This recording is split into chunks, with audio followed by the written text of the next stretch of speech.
আসসালামু আলাইকুম সবাইকে। আমাদের আরও একটি গ্রামের ভিডিওতে, গ্রামের ব্লগে আপনাদের সবাইকে জানাচ্ছি আন্তরিক শুভেচ্ছা এবং অভিনন্দন। গ্রামে ভিডিও করতে আমার কাছে অনেক ভালো লাগে। আর গ্রামের একটা বিশেষ দিক হচ্ছে এখানে কোনো শব্দ দূষণ, সাউন্ড, নয়েজ থাকে না। এখানে ভিডিও করতে কোনো মাইক্রোফোন লাগে না। আর আশা করছি ভিডিও ভয়েসটা অনেক ক্লিয়ারলি আপনারা শুনতে পাচ্ছেন।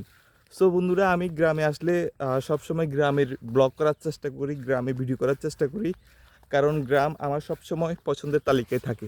এখন আমি যে মাঠে আছি এখানে বছরে প্রায় বিভিন্ন সময় বিভিন্ন মাসে ধান উৎপাদন করা হয়। সো আজকে কিন্তু কার্তিক মাস শুরু হয়ে গেছে। সো ধান ধরা শুরু হয়ে গেছে। আমার পাশে যে ধান দেখতেছেন, ধান গাছে ধান আসা শুরু হয়েছে মাশাআল্লাহ। সো আশা করি খুব শীঘ্রই ধান ধরবে। সামনে কাদামাটি, সো কাদামাটির দিকে যাচ্ছি না, আবার ব্যাক করতেছি। সো বন্ধুরা, গ্রামের ভিডিও আমার কাছে, গ্রামের ব্লগ করতে অলওয়েজ সবসময় ভালো লাগে।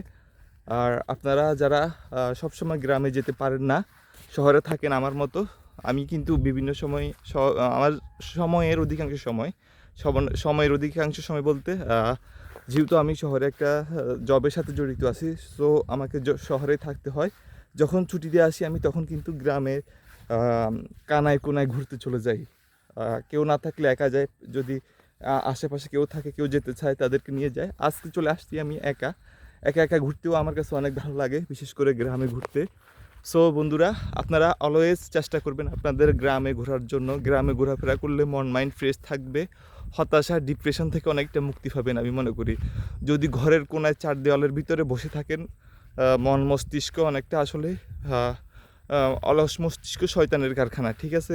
মন মস্তিষ্কে বিভিন্ন ধরনের কুচিন্তা আসতে পারে, কিন্তু আপনি যখন এরকম খোলা প্রাকৃতিক পরিবেশে ঘুরে বেড়াবেন তখন মন মাইন্ড দেখবেন অটোমেটিকলি চেঞ্জ হয়ে যাবে। আপনি যখন খোলা একটা পরিবেশে বা প্রকৃতিতে সবুজ সমারোহ, ধান খেতে, পাট খেতে, আপনি যেখানে ঘুরতে যান না কেন, আপনার উদ্দেশ্য যদি ঠিক থাকে, আপনার যদি নিয়ত ঠিক থাকে, আপনি একটা খোলামেলা মাঠে ঘুরতে গেলে আপনার মন মাইন্ড ফ্রেশ হয়ে যাবে। মনে হয় যে আপনাকে কক্সবাজার যেতে হবে, ইন্ডিয়া যেতে হবে, অথবা অন্যান্য গুরুত্বপূর্ণ জায়গায় গেলে যে আপনার মন মাইন্ড ফ্রেশ হবে তা না। আপনার পাশে, ঘরের পাশে, বাড়ির পাশে যে ধান ক্ষেত আছে সেখানে গেলেও আপনার মন মাইন্ড কিন্তু পরিবর্তন হয়ে যাবে। সুতরাং আপনারা বেশি বেশি ঘোরাফেরা করবেন। ঘোরাফেরা করার জন্য যদি আপনি দূরে দূরে ঘুরতে যান, কক্সবাজার যান, রাঙামাটি যান, অথবা বিভিন্ন জায়গায় যান, সেখানে আপনার অনেক টাকার প্রয়োজন হবে। সো আমাদের মতো, বিশেষ করে আমি আমার কথা বলি, আমার মতো মানুষের সম্ভব না যে টাকা পয়সা খরচ করে বিভিন্ন জায়গায় ঘুরতে যাওয়া। তবে আমি এটা সবসময় চেষ্টা করি যে আমার আশেপাশে যে গ্রাম রয়েছে গ্রামগুলোতে ঘোরার জন্য, এরকম খোলা মাঠে ধান খেতে যেখানে গ্রামগঞ্জের মানুষ থাকে সেখানে আমি ঘোরার জন্য অলওয়েজ চেষ্টা করি। এখন দুপুর 2টা+, খুব রোদ। এই রোদের ভিতরে আশেপাশে কিন্তু কোনো মানুষ নেই, দেখতে পাচ্ছেন আমার আশেপাশে কোনো মানুষ নেই, কিন্তু আমি ঘুরতেছি, আমার ভালো লাগে, ভালো লাগার কারণে আমি ঘুরতেছি। আপনারা সবাই বেশি বেশি করে ঘোরাফেরার চেষ্টা করবেন।